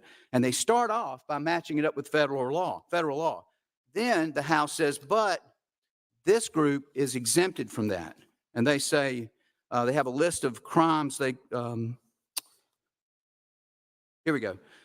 They have what I call the white collar crimes. So they say that, well, these offenses don't count against you. Antitrust violations, unfair trade practices, restraints of trade, business practices that are unlawful. Those you can still possess a gun if you've been convicted of one of those. So that's sort of this white collar exception that the House put in. And the second thing they do is they put a second exception that says any offense classified as a misdemeanor in this state or another state that carries a penalty of less than 5 years. So that whole category of crimes, you can be convicted of those crimes, misdemeanors that carry up to 5 years, and you can lawfully possess a gun under state law, under the House version of the bill. So it does wipe out, it sort of backs out some of the more minor offenses that I think, we may be able to tolerate, allow people that haven't committed these more serious offenses. So, but the other part that it does, and this is the meat of it, it has for a first offense, not more than 5 years, second offense, a minimum of 5, not more than 20, and third offense, minimum of 10 and not more than 30. Those are tough penalties. Those are penalties that as Senator from Richland said, Senator Harpootlian, if you're going to be in the business of crime and you're going to go walk out the door carrying a gun, and people still will, but you're going to have, if you get caught with that gun, you are in a world of trouble. It's not like right now, it's basically a fine. Under our current law, if you're caught with a gun, you go to General Sessions Court, and most of the time you pay a fine and you go home. There's very little reason to prosecute those cases. There's no real impact on society. With a penalty like this, good work by the House. This will have an effect on our state, and it will make our state safer. I'm here to tell you, it will make our state safer. So I'm happy to take some questions, and I don't want to belabor this point, but I will be Senator from not in Collins. support of the amendment. Senator McCollum, what purpose do you raise? See if ma'am? the senator would yield for a quick question. Be glad to. Senator Yields for question. Senator Yields for question. Senator, you and I, as a part of our practice, and you from when you were a solicitor, you've dealt with this enhancement issue on a number of things. Enhancement if drugs were dealt near school or proximity there to a lot of enhancements. And is it my understanding that you're proposing an enhancement regarding this particular issue, or are you opposed to it? No, my fault. I'm in favor of the House version of the bill that has the enhanced penalties for possessing unlawfully. So I'm strongly in favor of that. I think it's the best part of the bill, and the amendment offered by the senator from Spartanburg would eliminate that. What that effect, provision. in your mind, if you could explain to all of South Carolina in this General Assembly, what enhancement does as it relates to just because a person otherwise would be unlawful carrying? What does enhancement do or as it relates to this particular bill? How does it help it? So if you're caught a second time or a third time, penalties go up.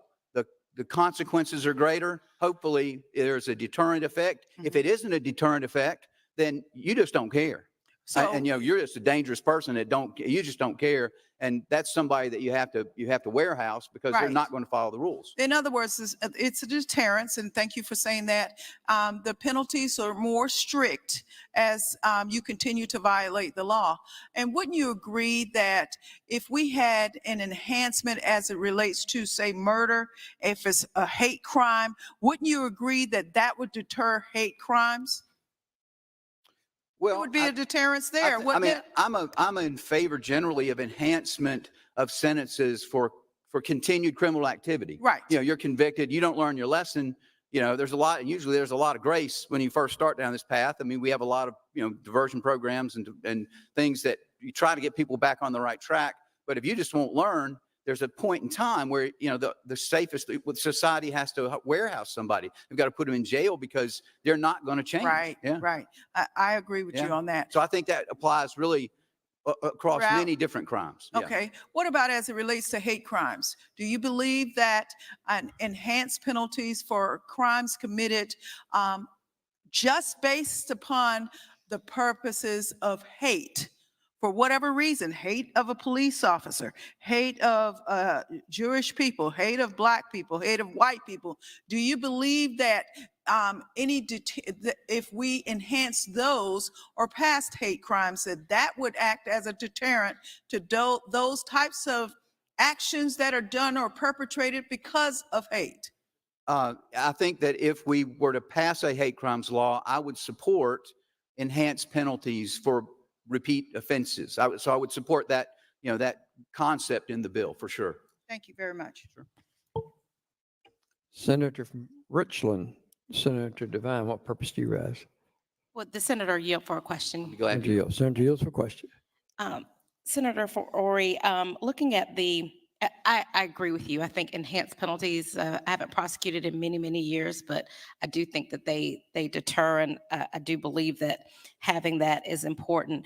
I'm just looking at what the bill that the House sent over, and if I'm looking at subsection F2, any offense classified by the laws of state or any other jurisdiction as a misdemeanor and punishable by a term of imprisonment of 5 years or less.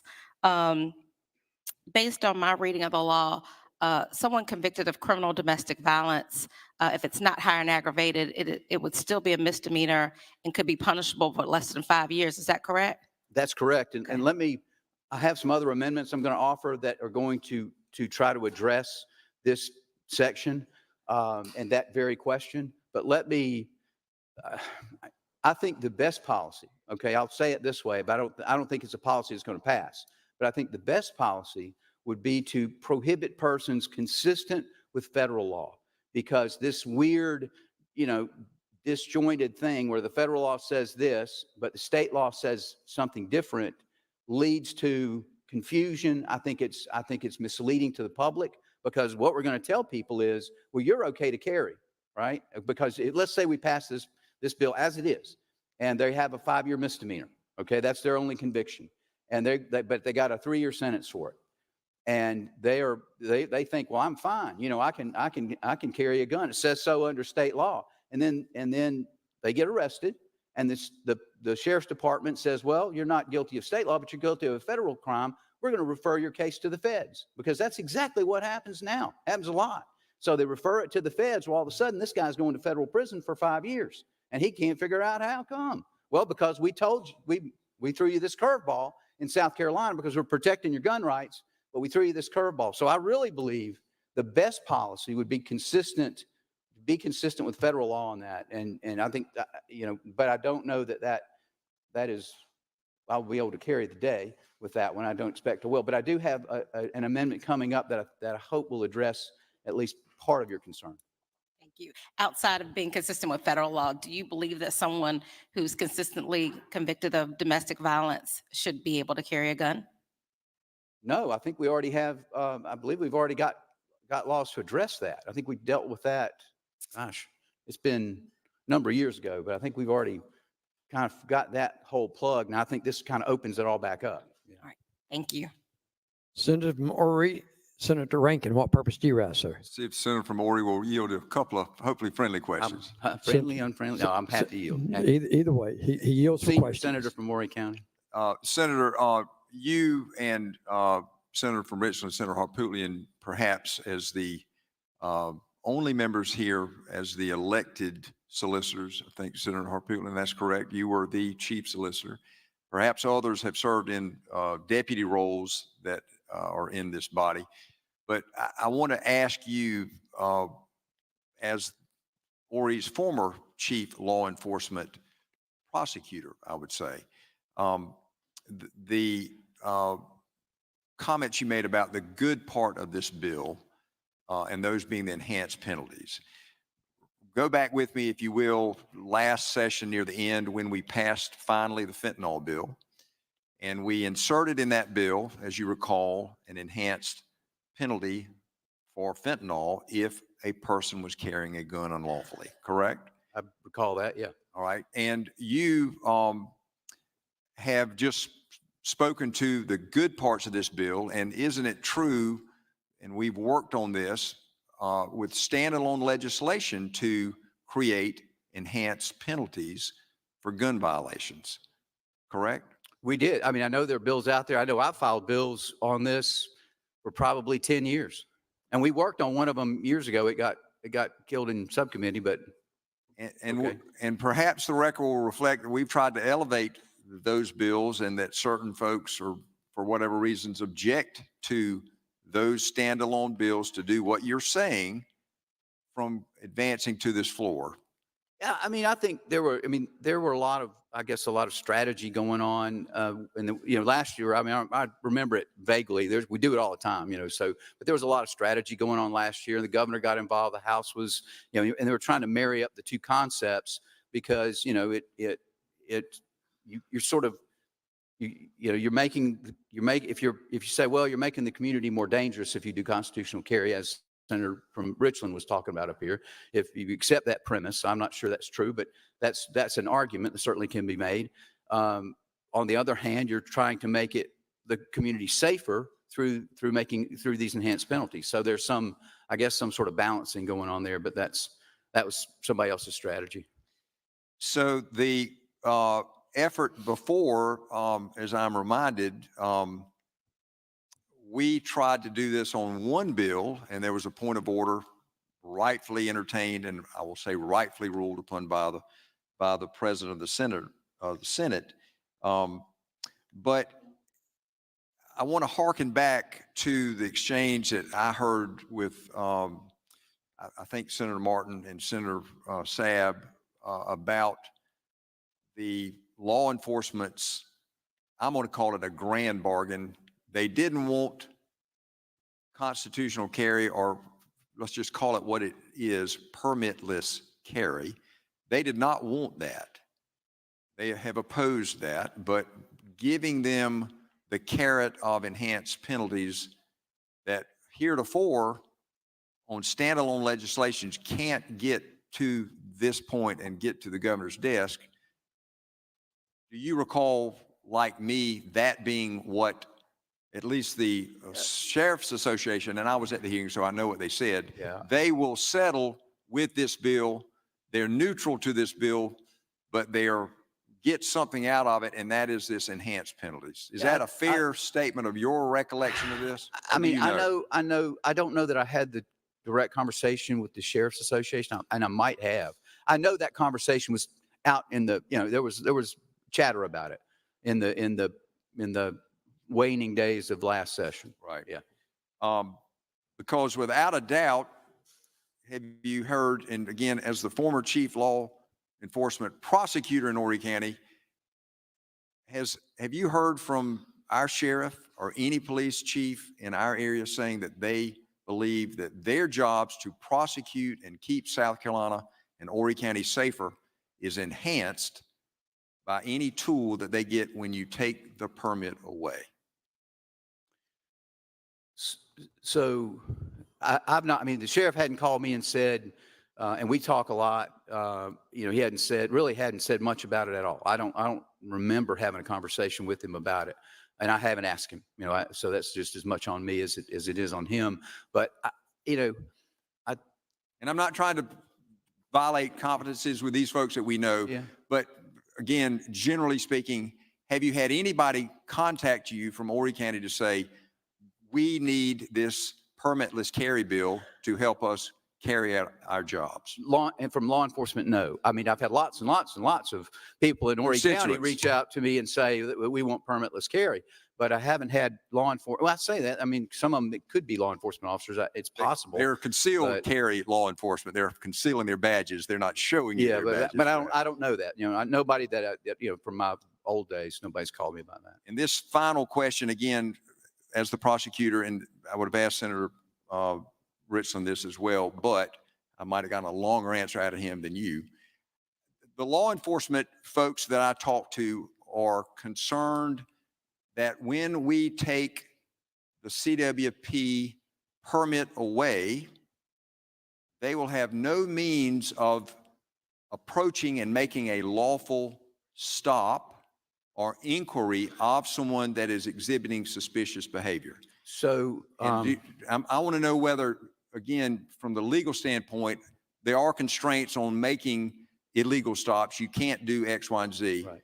But what I'm hearing from today as well, every time I speak to law enforcement about this, they are deathly concerned that we have no means of them approaching someone to ask for their ID if they're exhibiting suspicious behavior and they're carrying.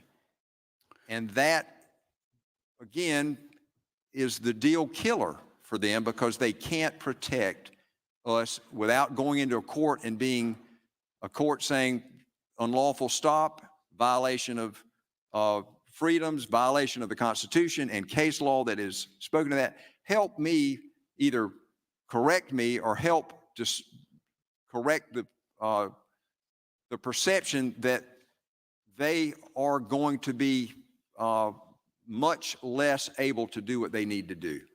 And again, if you can do that now or later, and this is not a trick or stump you. No, it's not. No, it's a good question. And let me we just will talk about it now for a minute, because it's going to come up in a few minutes anyway, I think. So there's a provision in section 19, and this is the section that I think law enforcement would be reading and sort of cringing over. And the section reads, it's the first two lines in section 19. It's on the last page of the bill, 2331-245. And it says a person openly carrying a weapon in accordance with this article does not give a law enforcement officer reasonable suspicion or probable cause to search, detain, or arrest the person. I would submit to you that that's poorly drafted. I think what the intention of the author there is, the intention is that you can't stop somebody merely for possessing a weapon, that you would not be allowed to just, you have a gun, so I get to stop you. Absent suspicious behavior. Right. So what, and I'll just say it, and this is going to come up, number 3 amendment. This amendment just inserts the words at the end of that sentence, absent other articulable circumstances. So you can't carry a gun to use as a defense to being stopped if you're committing crimes or if you're acting in a suspicious manner, or there's other evidence or reason to believe that you might be involved in criminal activity. So you can't use it as a shield, but it cannot be the only thing that leads to a stop. So there would have to be other articulable circumstances. I think that's what the author intends, but that language, I believe, I don't think that violates the intention of the language. I think it enhances it and makes it clearer. So again, and we'll find out. We're going to be talking about this for a while, I predict. That would be to you your best effort at present to assuage the concerns of law enforcement that indeed you will have a tool and that we will be able to go after folks that are exhibiting suspicious behavior. Or you could get a call, be on the lookout for, and you're looking for somebody that's suspected of committing a crime, and then that triggers a different level of, those are those circumstances that give the law enforcement the authority, the reasonable suspicion to stop, make the inquiry, reasonably detain, those kinds of things. And again, you weren't on the committee, and God bless you for moving on to the higher, more profitable venues of this Senate in terms of the Finance Committee. Perhaps that language should have been fleshed out, but I have not heard anybody say, and again, I beg them to let us know from the law enforcement world, again, who I've spoken to these folks today as well, that will hopefully they'll buy in and say that the bad is over and outdone, or the balance is tipped with the good, and you will still have a means of going after them. I hope that's the case. Thank you. Mr. President, Senator I move from to table the amendment. Senator from Richland, move to table the amendment.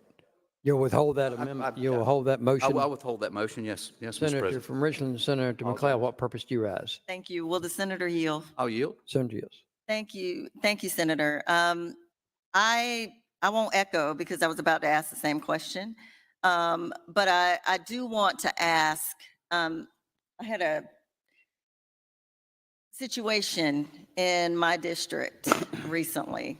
I was actually serving in this chamber, and I went to the well and talked about it and got emotional because just a year or two ago, we had a young Black man who was walking through a neighborhood in the Summit in Northeast Richland County. And he was accosted by a bigger, in terms of physically bigger, white male who happened to be, I think he was a drill sergeant maybe at Fort Jackson. You remember that? I vaguely remember that, yes. And when I think about bills like this, I don't have the luxury of thinking about any legislation that allows anybody to carry a weapon without training, without a license, because race is a factor. I don't have to tell you my race, and I don't have to tell you my son's race. You can see that, you know that, but the way we are sometimes treated because of race is a factor. It weighs very heavily on my heart.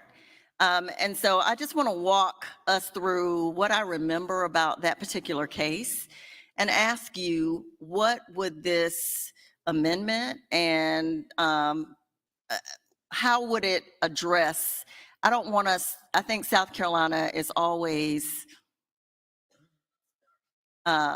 positioned to be reactive instead of proactive.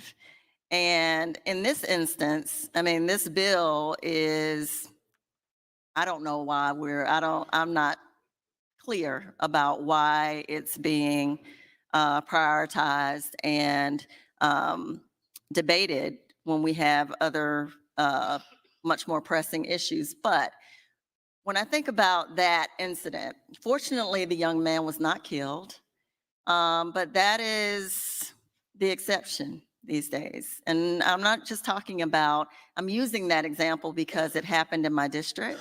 The Summit is a pretty diverse neighborhood, but for some reason, this gentleman accosted this young Black man who was doing nothing but walking down the sidewalk. And it was, as he was going past this man's home, he stepped onto the sidewalk, pushed him, broke his glasses, I believe, broke his cell phone, told him he didn't belong there. And if guns had been a part of the equation, I'm afraid that this young man would not be alive today. And so when I think about legislation like this, it automatically makes me think about that young man and my young men, if that makes sense to you. And I want to know, how can we, given the rate of homicides in South Carolina alone, how can we pass something like this without making sure, I heard the senator from Horry talking about, how's law enforcement going to be able to tell the good guys from the bad guys?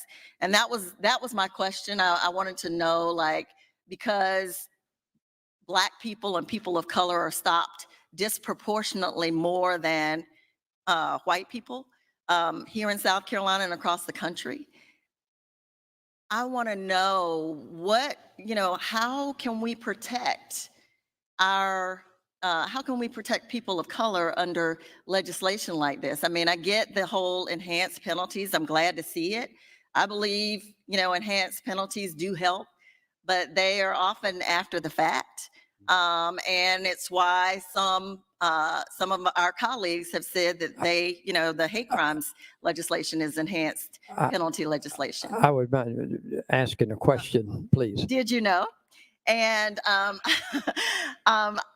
I want to know, my question is, how, if this man had been armed, this drill sergeant who accosted this young Black man in his neighborhood simply for walking down the sidewalk, if guns had been a factor, how would this bill protect that young Black man's rights to walk on a public sidewalk? That's my first question. And I also have another question about the CWP, because when I took the course, did you know, I've had my license now for, I believe, at least 10 years. Representative Mike Pitts, did you know, was my instructor.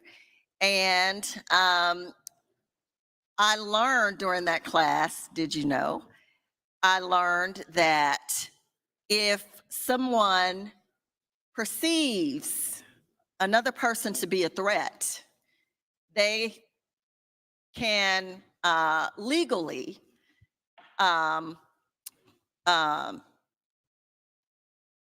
get rid of the threat. I can't remember the exact language, but they can address the threat. And if they feel like their lives are in immediate or imminent danger.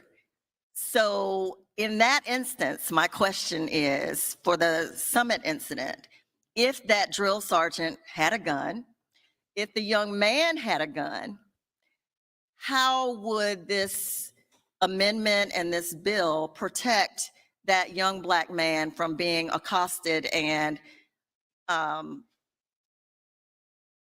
threatened with his life just simply for walking down a public sidewalk? So let me start with the amendment, because what the amendment does, and I touched on this, but the only impact that that Senator from Spartanburg's amendment has is it would expand the universe of convicted criminals that will be allowed to carry guns lawfully. I'm talking about his definition is bigger and broader.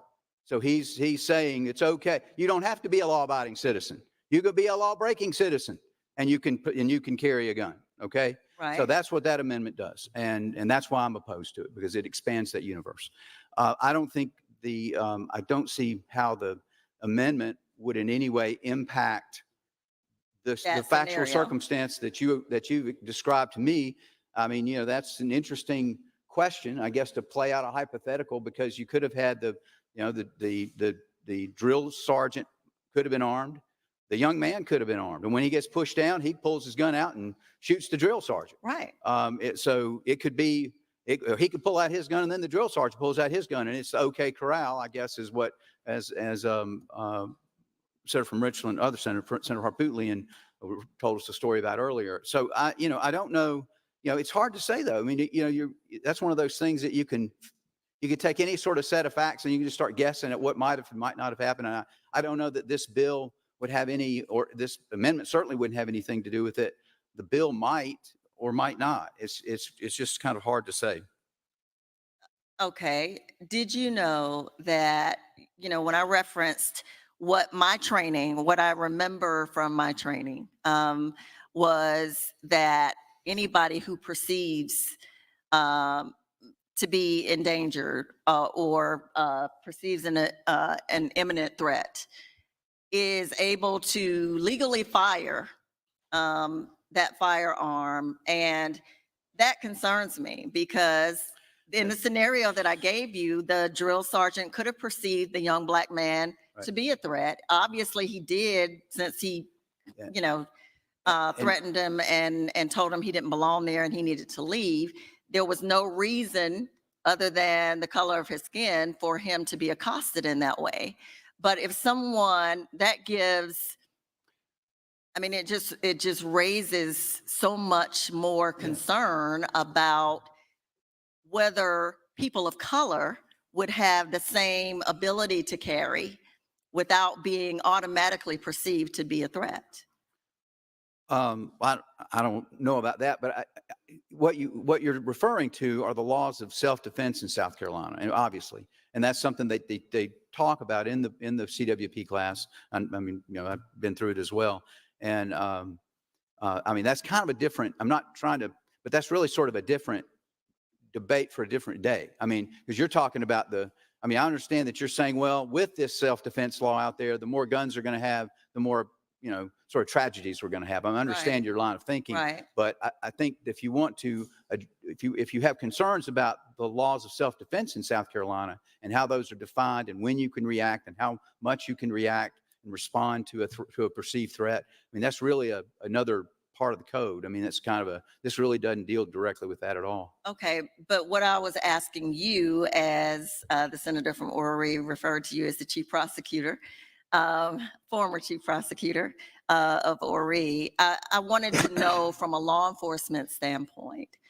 who would, in that scenario, if this bill were to pass and both of them were armed, who would be I can answer that. Okay. Yeah, I understand. I think I understand your question. So there's sort of when you're assessing a self-defense situation, the first place, obviously law enforcement would respond.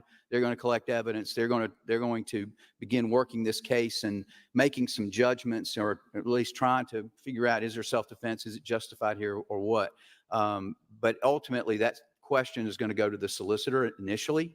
And they'll, they could stop the prosecution. They might say, yes, this was an appropriate self-defense case, and they could just not advance the prosecution. Or they can say, no, we don't think self-defense